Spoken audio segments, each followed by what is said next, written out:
దేవునికి మహిమ కలుగునుగాక. హల్లెలూయా. ఈ సమయంలో దేవుని వాక్యంలోనికి మనం వెళ్దాం. గడిచినటువంటి 4 వారాలుగా ఒక విషయాన్ని మనం ధ్యానం చేస్తూ ఉన్నాం. ఇంకొక 4-5 వారాలు ఉంటాయి. ఏంటది? దేని గురించి మనం ధ్యానం చేస్తున్నాం అమ్మా? హృదయం. మనుషుని యొక్క హృదయం ఎలాగుంటుందో, ఎలాంటి హృదయములు కలిగిన వారుగా ఈ భూమి మీద ప్రజలున్నారో పరిశుద్ధ గ్రంథంలో అలాంటి వారి గురించి మాట్లాడుతూ, ఇదిగో కఠిన హృదయాలు ఉన్నారని, దుష్ట హృదయము కలిగిన వారు ఉన్నారని, చెడు హృదయము కలిగిన వారు ఉన్నారని, ఇలాగా చాలా రకరకాలైనటువంటి హృదయాలు కలిగిన వారు ఉన్నారని గడిచినటువంటి వారాల్లో మనం ధ్యానం చేస్తూ ఉన్నాం. అంత మాత్రమే కాదు, కానీ దేవునికి గనక నీ హృదయము ఇవ్వగలిగితే, దేవునికి గనక నీ హృదయము ఇవ్వగలిగితే ప్రియులారా, దేవుడు ఎలాంటి హృదయాన్ని ఇస్తాడు అని చెప్పాడు అనంటే, శుద్ధ హృదయాన్ని ఇస్తానన్నాడు. ఏమంటే నూతన హృదయాన్ని ఇస్తానన్నాడు. ఇంకా అమ్మా, ఇంకా అమ్మా, యథార్థ హృదయం, తర్వాత నిర్దోషమైన హృదయం, తర్వాత ఇలాగా చాలా మంచి హృదయాలను దేవుడు ఇస్తాడని నేర్చుకుంటూ వస్తున్నాం. ప్రియులారా, నిజంగా మనము దేవునికి హృదయాన్ని సమర్పిస్తే, ఇప్పుడు మనం సర్వసాధారణంగా లోకంలో ఉన్నటువంటి ప్రజలు ఒక్కొక్కరు ఒక్కొక్క స్వభావం కలిగి, ఒక్కొక్కరు ఒక్కొక్క మనస్సు కలిగి, ఎవరికి ఇష్టం వచ్చినట్లుగా వారు బ్రతుకుతూ, ఎవరికి ఇష్టం వచ్చినట్లుగా వారు జీవిస్తూ, ఎవరికి తోచినట్లుగా వారు చేస్తూ ఉన్నారు నేటి దినాల్లో కదా. అవునా? ఎవరికి ఇష్టం వచ్చినట్లుగా వారు బ్రతుకుతున్నారు.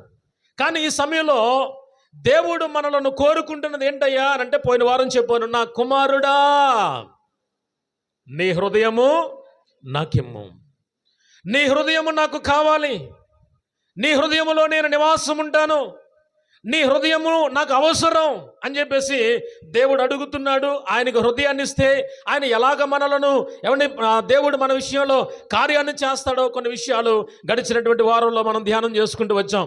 అయితే ఈ పగటి కాల సమయంలో నిజంగా నీవు దేవునికి హృదయాన్ని గనక ఇస్తే, ఈ మాట గమనించండి, నీవు నీ హృదయాన్ని నిజముగా దేవునికి నీవు ఇస్తే ఏం జరుగుతుంది? నిజంగా చాలాసార్లు మన హృదయాలు ఎక్కడెక్కడో ఉంటాయి కదా. మనుషులు ఇక్కడే ఉంటాం, కానీ మన మనసు, మన హృదయము, మన ఆలోచన ఎక్కడెక్కడో తిరుగుతూ ఉంటుంది. దాన్నే బాడీ ప్రజెంట్, మైండ్ ఆబ్సెంట్ అన్నారు. ఒక ఆయన ఇలాగే చాలా మంచిగా ఆపరేషన్ చేశాడంట. ఆపరేషన్ చేసిన తర్వాత బయట ఉన్న వాళ్ళు చాలా టెన్షన్ పడుతున్నారు, ఏం జరిగిందా అని. తీరా జరుగుతున్నటువంటి పరిస్థితి ఏంటంటే, ఎప్పుడైతే అలా జరుగుతుందని కంగారు పడుతున్నారో డాక్టర్ గారు తాయితీగా వచ్చారంట. అబ్బా, ఆపరేషన్ సక్సెస్ అన్నాడంట. అయ్య బాబా, ఇంకేముంది, బాగా చేశాడులే అని సంతోషపడిపోతున్నారు. ఇంతలోనే తాయితీగా అన్నాడంట, పేషెంట్ డెడ్ అన్నాడంట. ఆపరేషన్ సక్సెస్ అయింది, కానీ పేషెంట్ ఏమైపోయాడు? చనిపోయాడు. కాబట్టి ఈ రోజున మానవుని యొక్క హృదయం ఎలాగుంటుంది, ఎలాంటి స్థితిలో ఉంది అని అంటే, పిల్లరా, ఒకవేళ చిన్న పిల్లల్ని అడిగితే వారి హృదయం అడుగుతారా, బాబు నీ హృదయం ఏదిరా అని అంటే, వాళ్ళు అంటారు, ఎవరన్నా ఏదైనా పప్పలు కొనుక్కుంటే అని మనసంతా అక్కడే ఉంటుంది. చిన్న పిల్లలు కదా, అదే కదా. చిన్న పిల్లలను చూడండి, ఎవరన్నా ఒకడు పట్టుకొచ్చి స్కూల్లోకో ఆ బళ్ళోకో ఏదైనా పట్టుకుని వచ్చాడు అనుకోండి, వెంటనే వాళ్ళు ఏం చేస్తారంటే ఆడి మనసంతా కూడా అవతల తీసుకునేటువంటి పప్పల మీద ఉంటుంది. కాస్త యవన దశలోనికి వస్తే, ఒకవేళ యవనస్తుడైతే, ప్రభువా దేవుని సన్నిధిలో యవనస్తుడా నీ హృదయం నాకు ఇయ్యని దేవుడు పిలుస్తూ ఉంటే ఏం చేస్తున్నారో తెలుసా? యవన బిడ్డలు ఒక్కొక్కరికి హృదయాన్ని ఇచ్చేస్తూ ఉన్నారు. కొంతమంది అయితే ఒక హృదయాన్ని చాలా మందికి ఇచ్చేస్తున్నారు. ఇంకా అంతులేదు వాళ్ళ హృదయాలు ఇవ్వటానికి. కానీ దేవుడు కోరుకుంటున్నది హృదయాన్ని నిజంగా నీవు గనక దేవునికే ఇవ్వగలిగితే. ఈరోజు నేను మాట్లాడుతున్న మాట ఏంటంటే, నీ హృదయాన్ని దేవునికి ఇవ్వగలిగితే నీకు కలిగే లాభం ఏంటి, లేక నీకు కలిగే మేలేంటి, దేవుడు ఏం చేయాలని మన పక్షంగా ఆయన కోరుకుంటున్నాడు అనే విషయాన్ని ఈరోజు నేను మీకు జ్ఞాపకం చేయాలని ఆశపడుతూ ఉన్నాను. చూడండి, పరిశుద్ధ గ్రంథము నుండి దేవుని యొక్క సన్నిధిలో నీవు నిజంగా దేవునికి నీ హృదయాన్ని ఇవ్వగలిగితే, కీర్తనల గ్రంథం త్వరగా కొన్ని విషయాలు మనం ధ్యానం చేద్దాం. 17వ అధ్యాయం కీర్తనల గ్రంథము 17వ అధ్యాయము 3వ వచనాన్ని ఒక్కసారి సహాయం చేయండి.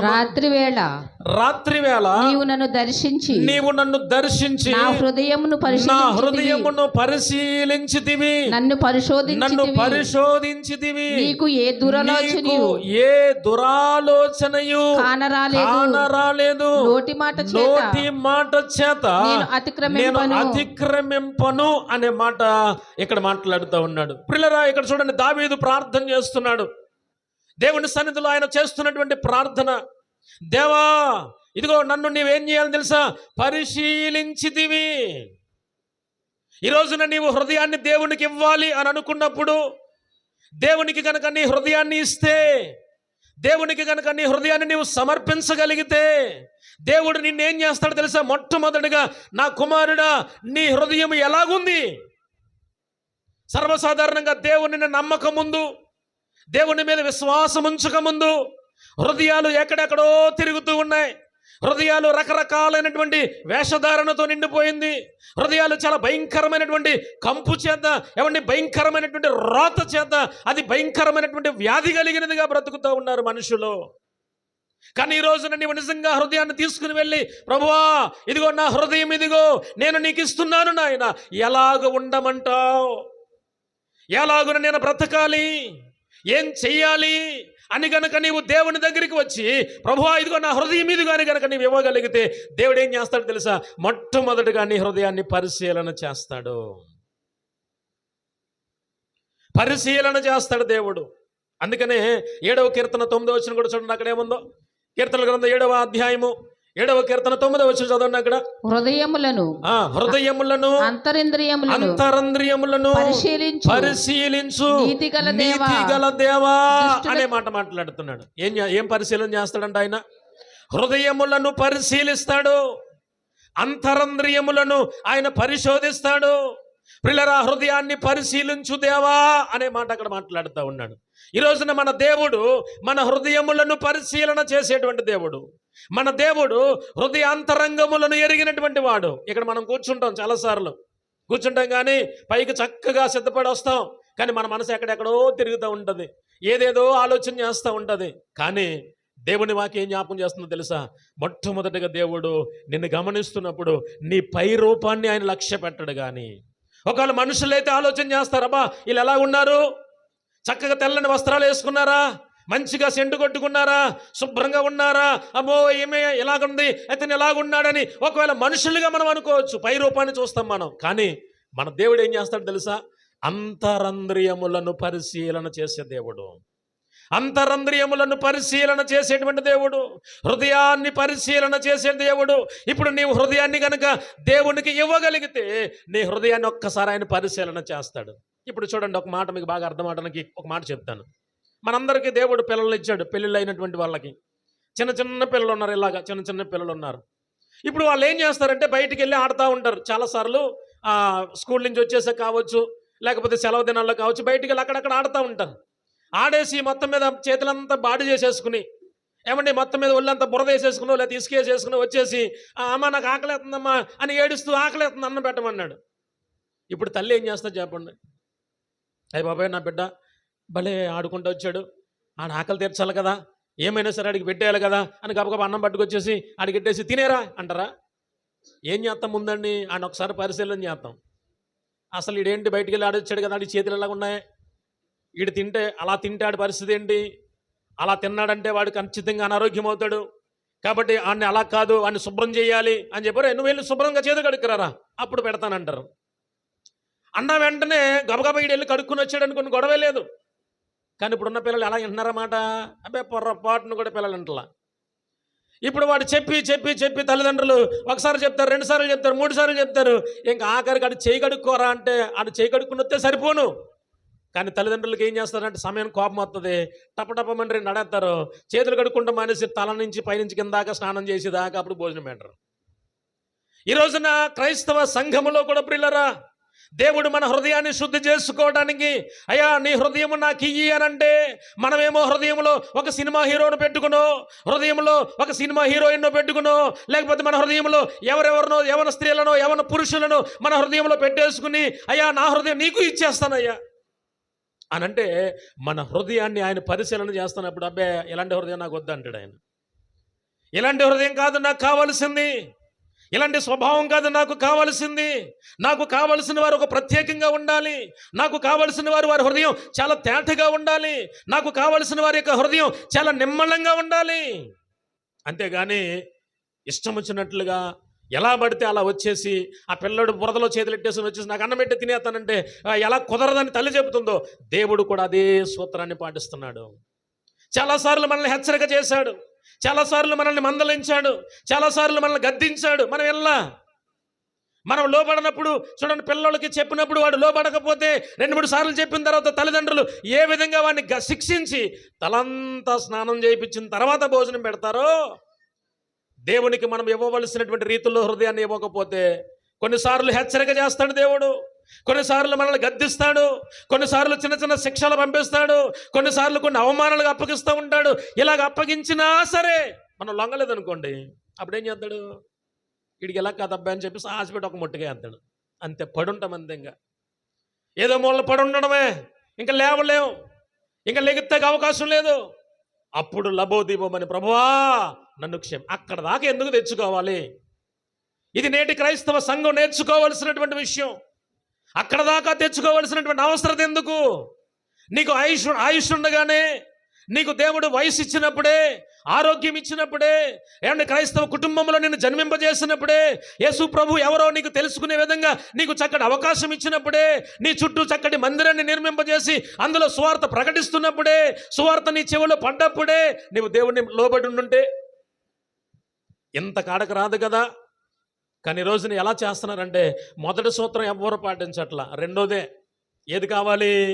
తల్లిదండ్రులు కొట్టి ఏమంటే స్నానం చేయించిన తర్వాత అప్పుడు ఆడు ఏడుతానో ముక్కుతానో మూలుగుతానో ఎలా ఆనందం తింటాడో, సేమ్ అదే సూత్రం పాటిస్తున్నారు నేటి క్రైస్తవ సంఘం. కానీ ఆయుష్ ఉండగా, ఆరోగ్యం ఉండగా, బలం ఉండగా, ఏమంటే దేవుడు అవకాశం ఇచ్చినప్పుడు దేవుని సన్నిధిలోకి వచ్చి దేవునికి హృదయాన్ని ఇవ్వట్లేదు. కాబట్టి దేవుడు హృదయాలను పరిశీలన చేసేటువంటి దేవుడు. రెండో విషయం జ్ఞాపకం చేస్తున్నాను. కీర్తనల గ్రంథం, నీవు నిజంగా దేవునికి హృదయాన్ని ఇస్తే ఆయన ఏం చేస్తాడు? 103వ కీర్తన, 103వ కీర్తన 5వ వచనాన్ని చదువుకుందాం. పక్షిరాజు యవనము వలె, పక్షిరాజు యవనము వలె నీ యవనము క్రొత్తదగునట్లు మేలుతో నీ హృదయమును తృప్తిపరచుచున్నాడు. దేవునికి మహిమ కలుగును గాక. ప్రియులారా, ఈ రోజు దేవుని వాక్యం జ్ఞాపకం చేస్తా ఉంది. ఇదిగో పక్షిరాజు యవనము క్రొత్తదగునట్లుగా దేవుడు ఏం చేస్తాడయ్యా అనంటే, నీ హృదయాన్ని కనుక నిజంగా దేవుడికి ఇవ్వగలిగితే, పరిపూర్ణమైనటువంటి హృదయంతో నీవు దేవుని సన్నిధిలో ఆరాధన చేయగలిగితే, దేవుని నామాన్ని ఘనపరచగలిగితే, దేవుడు అంటున్నటువంటి మాట ఏంటో తెలుసా? మేలు చేత నీ హృదయాన్ని దేవుడు తృప్తిపరుస్తాడు. నిజంగా నీ హృదయంలో ఎలాంటి ఆశ ఉంటుంది? సర్వసాధారణంగా దేవుని నమ్మిన ప్రతి వ్యక్తికి కూడా, అయ్యా నా కుటుంబాన్ని జ్ఞాపకం చేసుకో, నా అనారోగ్యాన్ని జ్ఞాపకం చేసుకో, నా బలహీనతను జ్ఞాపకం చేసుకో, నా స్థితిని మార్చు, ఇలాగే ప్రార్థన చేస్తూ ఉంటాం క్రైస్తవ సంఘంలో. కాబట్టి దేవుని సన్నిధిలో ప్రార్థన చేసే నీవు నేను నిజముగా మన హృదయాన్ని దేవునికి ఇవ్వగలిగితే, దేవుడు ఏం చేస్తాడో తెలుసా? నీ హృదయాన్ని, నా హృదయాన్ని తృప్తిపరుస్తాడు. దేంతో? మేలుతో తృప్తిపరుస్తాడు. దేవుడు మన పట్ల అనేకమైనటువంటి మేలును దాచిపెట్టాడు.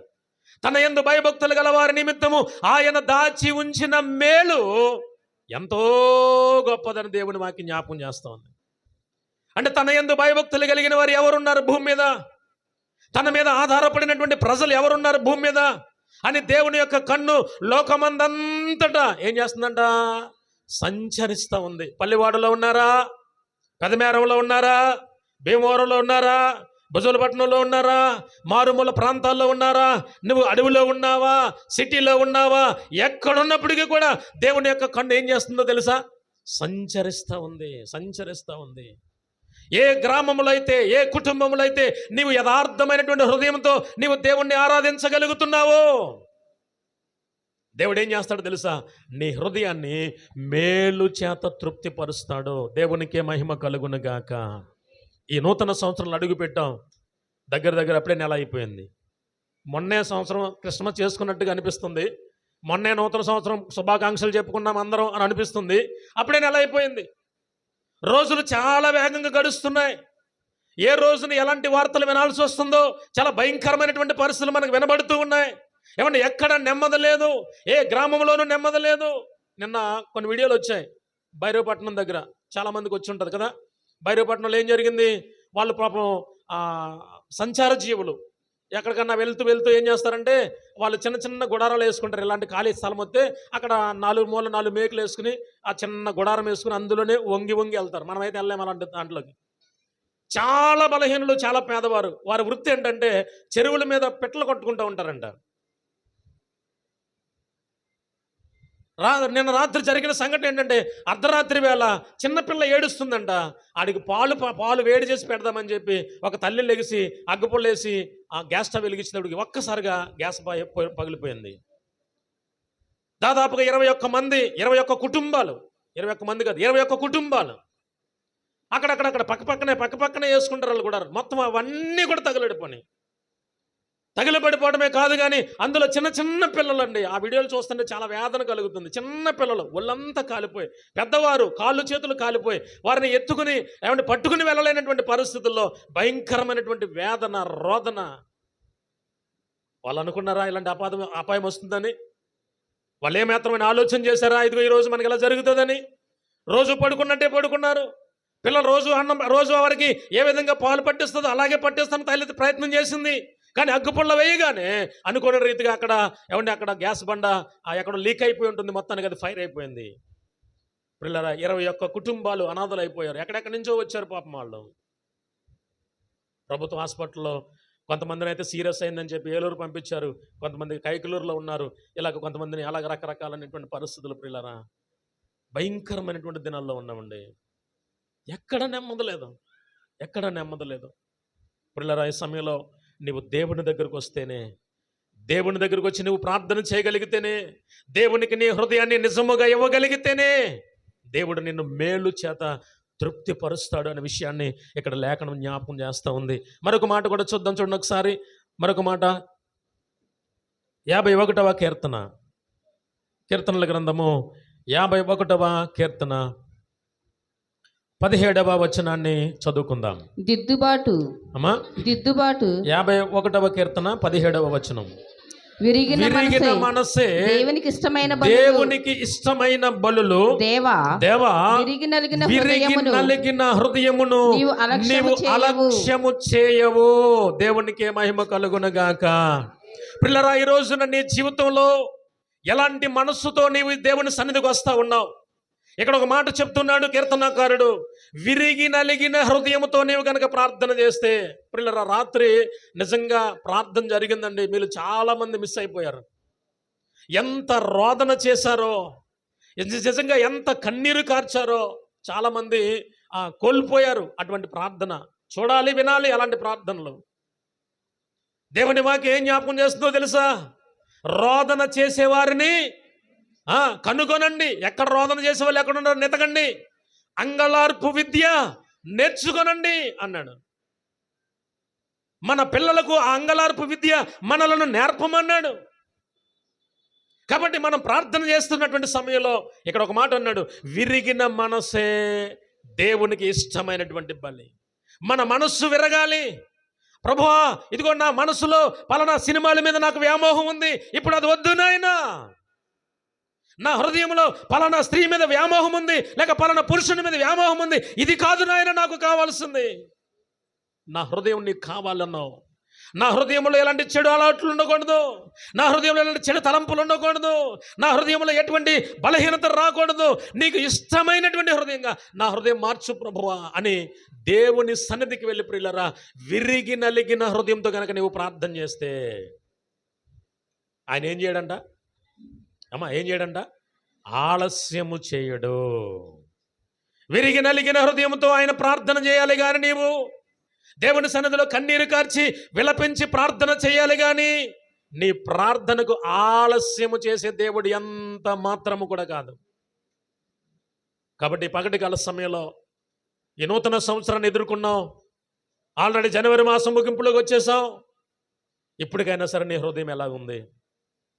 ఎప్పుడైనా నా హృదయంలో ఎలాంటి చెడు ఉందా, నా హృదయంలో ఎలాంటి స్వభావం ఉంది, అసలు నా హృదయంలో దేవుడు నివసించడానికి స్థలం ఉందా? ఈరోజు మన హృదయాలు, మన మనస్సులు దేంతో నిండిపోయా తెలుసా? దేంతో నిండిపోయా తెలుసా? సీరియల్లో అక్కడెక్కడో వాళ్ళు డబ్బులు ఇచ్చుకుని నటిస్తూ ఉంటే ఇంట్లో కూర్చుని మన వాళ్ళు ఏడుస్తూ ఉంటారు. వాడు డబ్బులు తీసుకుని కళ్ళల్లో వేసుకుని నటిస్తూ ఉంటారు. వాళ్ళకేమో ఏడుపులు రావు. కానీ ఇక్కడ కూర్చుని సోఫాల్లోనూ కుర్చీల్లోనూ కూర్చుని మొగుడు వచ్చిన భోజనం పెట్టకుండా, ఏమండి లేకపోతే పిల్లలు వచ్చినా పట్టించుకోకుండా ఎంతమంది ఏడ్చేవాళ్ళారండి. అదేదో నీ ఇంట్లో జరిగిపోతున్నట్టుగా ఫీల్ అయిపోయి. ఇక చెప్పాలంటే యవన బిడ్డల గురించి చెప్పాలంటే మా హీరో గొప్ప, మా హీరో గొప్ప. ఎవరు హీరో గొప్ప అమ్మా? ఎవరు హీరో గొప్ప? మనకు మన తల్లిదండ్రులే గొప్ప. నీకు కష్టం వచ్చిందంటే నీ తల్లిదండ్రులే దిక్కు. నీకు అవసరం వచ్చిందంటే నీ తల్లిదండ్రులే దిక్కు. నువ్వెవరికో ఒక బ్యానర్ కట్టినంత మాత్రం నువ్వు అక్కడేం గుర్తింపు రాదు నీకు. పిల్లలు ఈ రోజున మన మనసులు ఎలాగున్నాయి? ఏదేదో మనసులో. అసలు చెప్పాలంటే దేవుని వాక్యం విన్నారా అని అంటే, పోయిన వారం ఏం చెప్పానంటే చాలామంది గుర్తుండదు. కానీ 10 సంవత్సరాల క్రితం చూసిన సీరియల్ అయినా, 10 సంవత్సరాల క్రితం చూసిన సినిమా అయినా, 10 సంవత్సరాల క్రితం విన్నటువంటి డైలాగులైనా చెప్పమంటే అనర్గళంగా చెప్పేస్తారు. కారణం అవి నిండిపోయానే లోపల. అవన్నీ కూడా మనసుతో నిండిపోయి ఉంది. అవన్నీ నిండిపోయినప్పుడు మన హృదయంలోనికి దేవుని వాక్యం ఎలా వెళ్తుంది అమ్మా? ఎలా వెళ్తుంది? ఇప్పుడు మన ఫోన్లో కొంత మెమొరీ ఇస్తాడు మనకున్నటువంటి కొనుక్కున్న దాన్ని బట్టి. వీడియోలు వచ్చేసి అన్నీ ఫుల్ అయిపోయినాయి, మెమొరీ ఫుల్ అయిపోయింది. ఒకవేళ మనం ఒక ఫోన్ కొనుక్కుంటే ఆ ఫోన్ మెమొరీ అంతా ఫుల్ అయిపోయింది అనుకోండి. అదే సమయంలో మనకు తెలిసిన మంచి ఫ్రెండ్ ఎవడో ఒక వీడియో పంపించాడు. అది చూస్తుంటే ఏమవుతుంది? అందులోకి రావడానికి ప్రయత్నం. ఎందుకంటే దాంట్లో ఖాళీ లేదు. ఇప్పుడు అది ఖాళీ వచ్చి ఎవడో పంపించిన వీడియో మనం చూడాలి అని అంటే ఏం చేయాలి? ఇప్పుడు ఆల్రెడీ మన పాత ఫోన్లో ఫుల్ అయిపోయిన మెమొరీ అంతా ఒక్కొక్కటి డిలీట్ చేసుకుంటూ వస్తే అది వచ్చి కూర్చుంటుంది. ఇప్పుడు క్రైస్తవ కుటుంబములుగా, క్రైస్తవ విశ్వాసులుగా, దేవుని నమ్మిన ప్రజలుగా మనం ఉన్నప్పుడు దేవుడు మన విషయంలో కూడా ఏం చేస్తున్నాడో తెలుసా? దేవుని వాక్యాన్ని మనకు వినిపింపజేస్తున్నాడు. దేవుని వాక్యం మన హృదయంలోనికి వస్తుంది. దేవుని వాక్యం మన హృదయంలో వస్తూ కూర్చుందాము అని అనుకునే సమయానికి మన హృదయం అంతా కూడా రకరకాలైనటువంటి మాటల చేత, క్రియల చేత, ఆలోచనల చేత నిండిపోయి ఉన్నందువల్ల దేవుని వాక్యానికి మన హృదయంలో ఏం లేదు, ఇప్పుడు స్థానం లేదు. కాబట్టి దేవుని సన్నిధిలో నీవు కనుక ప్రార్థన చేస్తున్నప్పుడు అలక్ష్యము చెయ్యడు దేవుడు. ఎలాగ ప్రార్థన చేస్తే అమ్మా? ఎలా ప్రార్థన చేస్తే? విరిగి నలిగినటువంటి హృదయంతో ప్రార్థన చేస్తే. విరిగిన మనసే దేవునికి ఇష్టమైనటువంటి బలి. ప్రభువా, ఎప్పటి వరకు తెలుసో తెలియక పాపంలో బ్రతికానయ్యా, ఇక ఆ పాపము నాకు వద్దయ్యా అని ఎవరైతే విరిగిన మనసుతో దేవుని దగ్గరికి వస్తారో అది దేవునికి ఇష్టమైన బలి.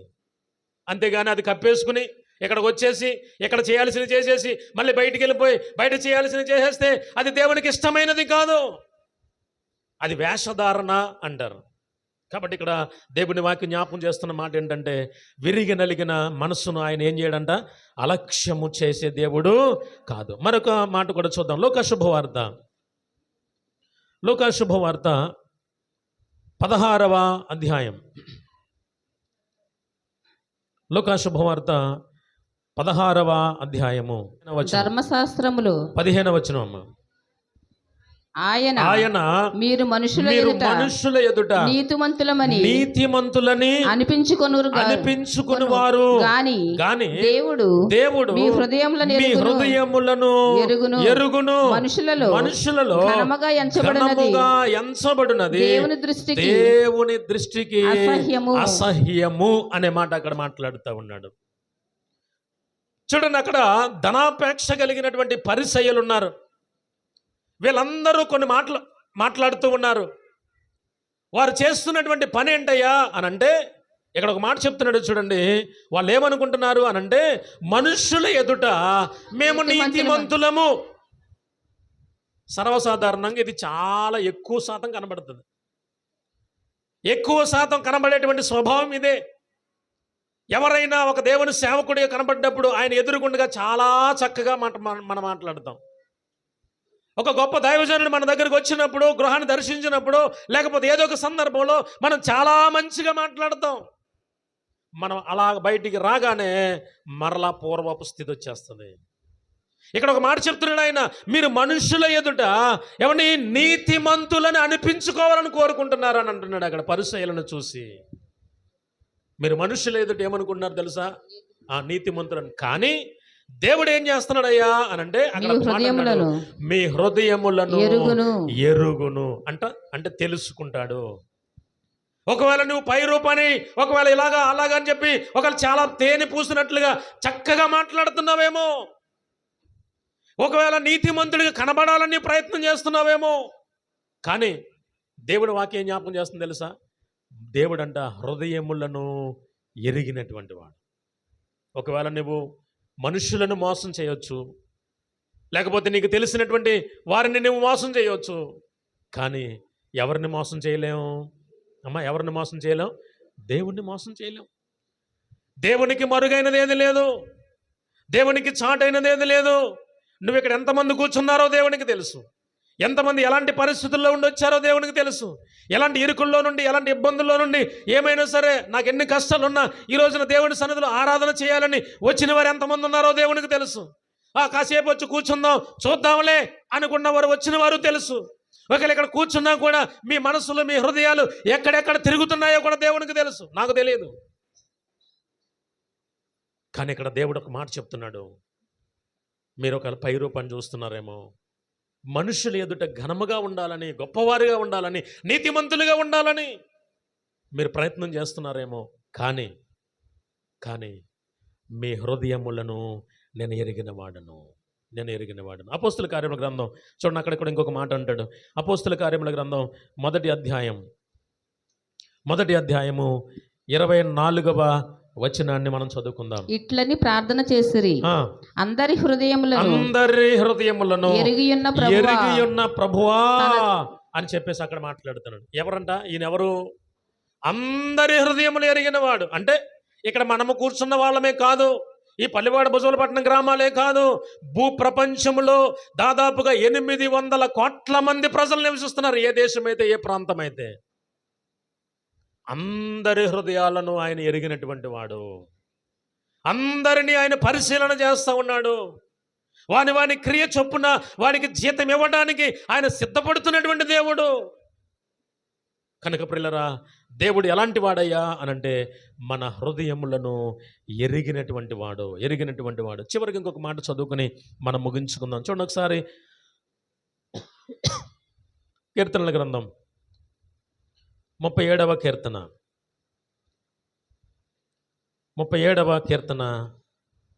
4వ వచనాన్ని చదువుకుందాం. యెహోవాను బట్టి సంతోషించుము, సంతోషించుము. ఆయన నీ హృదయ వాంఛలను తీర్చును అనే మాట అక్కడ కనబడుతుంది. పిల్లరా, ఈరోజు మన హృదయ వాంఛ తీర్చబడాలి అని అంటే మనము దేవుని దగ్గరికి వచ్చాం, మంచిదే. యేసు ప్రభువునందు విశ్వాసం ఉంచాం, మంచిదే. మారు మనసు పొందాం, మంచిదే. బాప్తిసం తీసుకున్నాం, మంచిదే. విశ్వాసిగా పిలువబడుతున్నావు, మంచిదే. నీ హృదయం ఎలా ఉంది? హృదయంలో దేవునికి స్థానం ఉందా? హృదయాన్ని పరిశీలన చేస్తున్న దేవుడికి నీ హృదయము తేటగా కనబడుతుందా? హృదయాన్ని అంతరంగములను ఎరిగినటువంటి దేవుని దృష్టికి నీ హృదయము దేవుని దృష్టిలో తేటగా, ఏ లోపము లేనిదిగా, ఏ కపటము లేనిదిగా, ఏ గర్వము లేనిదిగా, ఏ విధమైనటువంటి దోషము లేనిదిగా కనబడుతుందా? అలా కనబడితే ఆయన అన్నాడు, నీ హృదయ వాంఛను తీరుస్తాడు. అలా కనబడకపోతే మనం ప్రార్థన చేస్తూనే ఉంటాం, రోజులు గడుస్తూనే ఉంటాయి, ఆ కార్యాలు జరగడం ఆలస్యం అవుతూ ఉండొచ్చు. మనం ఇంకా ఎదురు చూస్తూనే ఉంటాం, ఇంకెప్పుడు జరుగుతుంది. ఆయన ఒక సిద్ధాంతం చేసేసాడు అక్కడ. ఇదిగో ఆయన ఏమన్నాడు అని అంటే, ఇదిగో ఆయన ఏం చెప్పాడు, మరలా చదువు, యెహోవాను బట్టి నీవు సంతోషించు. అంతే, ఇంకెవరిని బట్టి కాదు నువ్వు సంతోషించాల్సింది. కొంతమంది రథములను బట్టి సంతోషించే వాళ్ళు ఉన్నారు, కొంతమంది వారికి ఉన్నటువంటి ధనాన్ని బట్టి సంతోషించే వాళ్ళు ఉన్నారు, కొంతమంది వారికి ఉన్నటువంటి బలాన్ని బట్టి సంతోషించే వాళ్ళు ఉన్నారు. కొంతమంది వారికి ఉన్నటువంటి ఏమంటే బంధు బలగాన్ని బట్టి చూసి సంతోషించే వాళ్ళు ఉన్నారు, బలపడేవారు ఉన్నారు. కానీ నీవు నేను అనగా దేవుణ్ణి నమ్మినటువంటి వారము ఎవరిని బట్టి సంతోషించాలి తెలుసా? యెహోవాని బట్టి సంతోషించాలి. ఎందుకు యెహోవాని బట్టి సంతోషించాలి? యెహోవా తమకు దేవుడిగా గల జనిగులు ధన్యులు. నీవు నేను ధన్యుడమండి. మనము ఆయన నమ్మాం, ఆయన దగ్గరికి వచ్చాం, నీవే నా రక్షకుడు అని నమ్మాం, నా కొరకు ప్రాణము పెట్టిన దేవుడు నీవే అని ఆయన యొద్ద మనము మోకరించాం, ప్రార్థన చేశాం. కాబట్టి ఆయన మనలను ఎరిగినటువంటి దేవుడు. అందుకని ఇక్కడ ఒక మాట చెప్పాడు, యెహోవాను బట్టి నువ్వేం చేయాలి? సంతోషించుము. సంతోషించాలి. ఆయన ఏం చేస్తాడు ఇప్పుడు? మరి ఆయన నీ హృదయ వాంఛలను తీర్చును. మీ హృదయ వాంఛలను తీర్చును. తీరుస్తాడు. మీ హృదయ వాంఛలను తీరుస్తాడు. ఈ రోజున ప్రతి ఒక్క హృదయం కూడా ఏదో ఒక దాన్ని కోరుకుంటూనే ఉంది. అనగా నాకు ఆరోగ్యం కావాలండి అని కోరుకునే హృదయాలు ఉన్నాయి. నా కుటుంబంలో సమృద్ధి కావాలండి, నా కుటుంబంలో ఎంతో ప్రయాసపడుతున్నాను కానీ ఆ ప్రయాస అంతా కూడా సిల్లు సంచులో పోసినట్టు అయిపోతుందండి. నా కుటుంబం ఒక సమృద్ధిగా ఉండాలండి, నా కష్టార్జితం నా కుటుంబం బిడ్డలు అనుభవించాలండి అని కోరుకునేటువంటి హృదయ వాంఛ కలిగిన వారు ఉన్నారు. నేను ఎంతో చదువుకుంటున్నాను కానీ చదువుకు తగినటువంటి ఉద్యోగాలు నాకు లేవండి అని చెప్పేసి ఆ హృదయంలో వాంఛ కలిగిన వారు ఉన్నారు. చదువుకోవడానికి ప్రయత్నాలు చేస్తూ, రకరకాల ఉద్యోగాలకు ప్రయత్నాలు చేస్తూ, ఎన్నెన్నో ప్రయత్నాలు చేస్తున్నటువంటి వారు ఉన్నారు. వారు కూడా చాలామంది చాలా రకరకాలుగా వారి హృదయ వాంఛలు తీర్చుకోలేనటువంటి వారుగా కనబడుతూ ఉన్నారు. అయితే దేవుడు ఇక్కడ ఒక మాట చెప్తున్నాడు. ఏంటి ఆయన చెప్తున్నటువంటి మాట అంటే, పిల్లరా, నీవు యెహోవాను బట్టి సంతోషించాలి. మన సంతోషం ఆయనదేనండి. నువ్వు నిజంగా దేవుని బట్టి సంతోషించగలిగితే దేవుని సన్నిధిలో నీవు ఆరాధన చేసే విధానం మారుతుంది. నీవు దేవుని సన్నిధిని బట్టి నీవు సంతోషించగలిగితే నీవు దేవుని సన్నిధికి వచ్చే సమయాన్ని నువ్వు గుర్తెరుగుతావు. ప్రతి సందర్భంలో నీవు దేవుని మందిరికి క్రమంగా రాగలుగుతావు. నీవు దేవుని బట్టి సంతోషించగలిగితే దేవుని సన్నిధిలో నువ్వు స్తుతించగలవు. నువ్వు స్తుతిస్తున్నప్పుడు ఆత్మవశుడవై నువ్వు స్తుతించగలవు. పక్కన వాళ్ళు ఏమనుకుంటారు, వాళ్ళు ఏం చేస్తారు, ఇవన్నీ కాదు, నేను దేవుడిని ఆరాధించడానికి వచ్చాను, క్రమముగా మర్యాదగా దేవుని సన్నిధిలో నేను మౌనముగా దేవునికి నా హృదయాన్ని ఇవ్వాలని హృదయాన్ని ఇచ్చి ఆరాధన చేస్తూ ఉంటారు. కానీ నేటి దినాలు అలా లేదు, నేటి దినాలు అలా కనబడట్లేదు. మరి మనం సంతోషిస్తున్నాం అంతే, పైకి సంతోషిస్తున్నాం కానీ నిజముగా మన దగ్గర సంతోషం లేదు, నిజముగా మన హృదయంలో సంతోషం లేదు. కన్నీరు కారుస్తున్నాం కానీ మన దగ్గర సంతోషం లేదు. బాధపడుతూనే ఉన్నాం, పైకి నవ్వుతూనే ఉన్నాం. కష్టాలు అనుభవిస్తూనే ఉన్నాం, పైకి బాగానే ఉన్నామన్నట్టుగా నటిస్తున్నాం. ఇరుకుల్లో ఉంటున్నాం, సమృద్ధిలో ఉన్నట్టుగా కనబడుతున్నాం. మన దగ్గర సరైనటువంటి సంతోషం లేదు, సరైన సంతోషం లేదు. కనుక ప్రభునందు ప్రియమైనటువంటి దైవజనాంగమా, ఇక్కడ ఒక మాట చెప్తున్నాడు, నీవు యెహోవాను బట్టి సంతోషించగలిగితే ఆయన నీ హృదయ వాంఛను తీర్చగలడు. నీ హృదయంలో దేంతో వచ్చావు నువ్వు? వాంఛ అంటే ఏంటి అమ్మా? వాంఛ అంటే ఏంటి? కోరిక. ఆయన దేవుడంట మన హృదయంలో ఉన్న కోరికలు తీరుస్తాడంట. ఎలాంటి కోరిక కోరుకుంటాడు దేవుడు నమ్మినవాడు? నా కుటుంబం బాగుండాలి. ఎబ్బేజు ఒకే కోరుకున్నాడు. ఏమని? అయ్యా, నీ సన్నిధిలో నా కుటుంబము, ఇదిగో నా కుటుంబం సమృద్ధిగా ఉండాలి, నీ హస్తము నాకు తోడుగా ఉండాలి, నా సరిహద్దులు విశాలపరచబడాలి, ఏ కీడు నాకు రాకూడదు. అదే ఆయన కోరుకున్న కోరిక. ఆ మనమంట దేవునికి నచ్చిందంట. సరే, నువ్వు కోరుకున్న కోరిక నేను తీరుస్తానన్నాడు. సొలొమోను కూడా ఒక కోరిక కోరుకున్నాడు. ఏమండి, బాల్య దినాల్లోనే రాజుగా అభిషేకింపబడుతుంటే ఆయన అన్నాడు, ప్రభువా, ఇంతమంది జనాంగాన్ని, ఇన్ని బాధ్యతలు నాకు అప్పగిస్తున్నావు, నేను చూస్తే చిన్నోడిని, నా వల్ల ఏమవుతుంది అయ్యా? నీ దగ్గరికి వస్తున్నాను, ప్రార్థన చేస్తున్నాను అయ్యా, వీళ్ళందరినీ ఏ విధంగా పరిపాలన చేయాలో తగిన జ్ఞానమి అయ్యా అన్నాడు. దేవునికి ఆ మాట నచ్చింది. నువ్వు ధనం అడగలేదయ్యా, ఐశ్వర్యం అడగలేదయ్యా, గొప్పగా ఉండాలని అనగలేదు, కానీ నువ్వు నాకు ఏది కావాలని అడిగావో అది నాకు నచ్చింది, కాబట్టి నీకు సమృద్ధి ఇస్తా, నీకు ముందు కానీ నీ తర్వాత కానీ నీ అంత జ్ఞానవంతుడు ఉండడని దేవుడు అభిషేకించేశాడు ఆయన్ని. దాంతోపాటుగా బోనస్ గిఫ్ట్ ఏంటి తెలుసా? సకల ఐశ్వర్యాలు ఇచ్చేశాడండి. సకల ఐశ్వర్యాలు ఇచ్చేశాడు. ఈరోజున మనం కోరుకోవలసిన కోరిక ఏంటో తెలుసా? దేవుని సన్నిధిలో ఆరాధన చేసే విధానం మనం నేర్చుకోవాలి. దేవుని సన్నిధిలో ప్రార్థన చేసే విధానం మనం నేర్చుకోవాలి. దేవుని సన్నిధిలో ఆయనకు కృతజ్ఞతాస్తుతులు తెలియజేసే విధానం మనం నేర్చుకోవాలి. అలా నేర్చుకున్నప్పుడు దేవుడు ఖచ్చితంగా మన హృదయ వాంఛను దేవుడు తీరుస్తాడంట. అందుకని ఆయన అన్నాడు, నా కుమారుడా నీ హృదయాన్ని నాకి. ఈ రోజున దేవుడు అడుగుతున్నాడు సోదరి, దేవుడు అడుగుతున్నాడు సోదరుడా, నీ హృదయం ఎక్కడ తిరుగుతుంది, నీ హృదయం ఎలాగుంది? అక్కడ ఒక మాట చెప్తున్నాడు, నీవు గనక ఆయనకు హృదయం ఇస్తే, మీ హృదయాన్ని దేవునికి సమర్పిస్తే ఏం జరుగుతుందయ్యా అనంటే, మొట్టమొదటిగా దేవుడు మన హృదయాన్ని పరిశీలన చేస్తాడు. రెండవదిగా మన హృదయాన్ని ఆయన మేలు చేత తృప్తిపరుస్తాడు. మూడవదిగా అక్కడ అన్నాడు, ఆయన మన హృదయాన్ని అలక్ష్యము చేసేటువంటి దేవుడు కాదు. నాలుగవదిగా ఆయన మీ హృదయాలను ఎరిగినవాడు అనే విషయాన్ని మనం నేర్చుకున్నాం. నా ఐదవదిగా ఆయన మీ హృదయ వాంఛలను తీర్చును. చివరికి ఇంకొక మాట చదువుకుందాం. 73వ కీర్తన 26వ వచనాన్ని మనం చదువుకుందాం. నా శరీరము నా హృదయము క్షీణించిపోయినను దేవుడు నిత్యము నా హృదయమునకు ఆశ్రయ దుర్గమును స్వాస్థ్యమును అయ్యున్నాడు. దేవునికే మహిమ కలుగును గాక. పిల్లరా, ఈ మాట చూడండి, ఏం చెప్తున్నాడంట? నా శరీరము కృషించిపోయినను, నా శరీరము కృషించిపోయినను, ఆ తర్వాత నా హృదయము కృషించిపోయినను, రెండు కలిపి అన్నాడు. నా శరీరము నా హృదయము క్షీణించిపోయినను. క్షీణించిపోవటం అంటే క్షీణించిపోవటం అంటే ఏమంటారు దాన్ని అంటే, వాడు పైకి బాగానే కనబడతాడు కానీ శరీరం అంతా అక్కడ ఒక రకంగా మరగుజ్జోళ్ళలాగా, ఇంకా చెప్పాలంటే జట్టగారిపోయినాడుకు మెల్లిగా, ఇంకా భయంకరమైనటువంటి పరిస్థితుల్లో వాడు ఉంటాడు.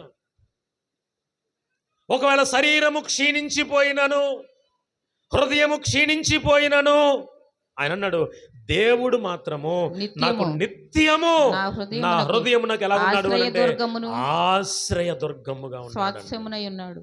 ఆశ్రయ దుర్గం. దేవుడు మన హృదయానికి ఆశ్రయ దుర్గం. నిజంగా ఈ రోజున నీ శరీరము క్షీణించే పరిస్థితి దాకా ఎప్పుడైనా వచ్చావా? నిజంగా నీ హృదయము క్షీణించే దశ దాకా ఎప్పుడైనా వచ్చావా? ఉదాహరణకి మనం కొన్ని విషయాలు చెప్పవచ్చు. కొన్ని విషయాలు మనం చెప్పుకోవచ్చు. దానియేలు ఉన్నాడు. దానియేలు దేవుని ఆరాధిస్తున్నాడని, దేవుణ్ణి ఘనపరుస్తున్నాడని, దేవుని సన్నిధిలో ప్రార్థన చేస్తున్నాడని, అక్కడ ఉన్నటువంటి కొంతమంది ఏదో ఒక రకంగా అతని మీద లేని నేరాలన్నీ మోపి అతనిని ఏమైనా సరే సింహాల బోన్లో వెయ్యాలని వారు ప్రయత్నం చేశారు.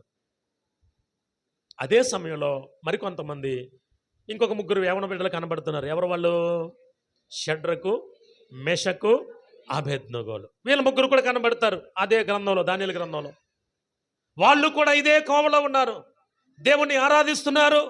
ప్రతిమకు మొక్కమంటే మొక్కనన్నారు. నేను దేవుని తప్ప మేము ఎవరిని ఆరాధించమన్నారు. ఇప్పుడు వీళ్ళిద్దరికి వచ్చిన కష్టం ఏంటి? దానియేలునేమో సింహాల బోన్లో వేసేస్తానన్నారు. ఈ షడ్రకు, మేషకు, అబేద్నెగోలేమో మండుచున్నటువంటి అగ్నిగుండంలో వేసేస్తానని అన్నారు. వాస్తవానికంట ఆ అగ్నిగుండం దగ్గరికి వెళ్ళి ఇలా చూస్తేనే మన కనురెప్పలో ఉన్న ఎంటుకలు, ఈ ఉన్నటువంటి మీ ఎంటుకలు, తల ఎంటుకలు కూడా కాలిపోతాయంట. అంత వేడంట అక్కడ. అలా వెళ్ళి చూడటానికి వెళ్తేనే. ఇప్పుడు నిజంగా మనం ఆలోచన చేద్దాం, అక్కడ దాకా మనల్ని తీసుకెళ్లారంటే ఏం చేద్దాం చెప్పండి? మధ్యలోని గుండాగిపోద్ది.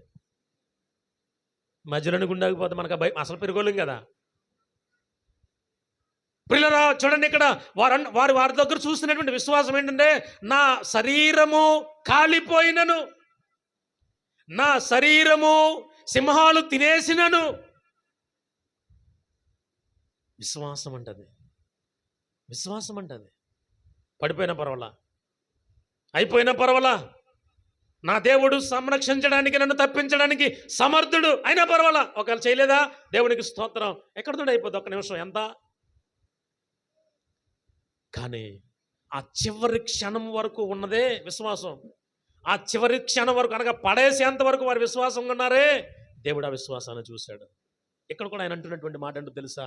నా శరీరము క్షీణించిపోయినా, నా హృదయము క్షీణించిపోయినా, నా దేవుడు నా హృదయమునకు ఆశ్రయ దుర్గముగా ఉన్నాడు.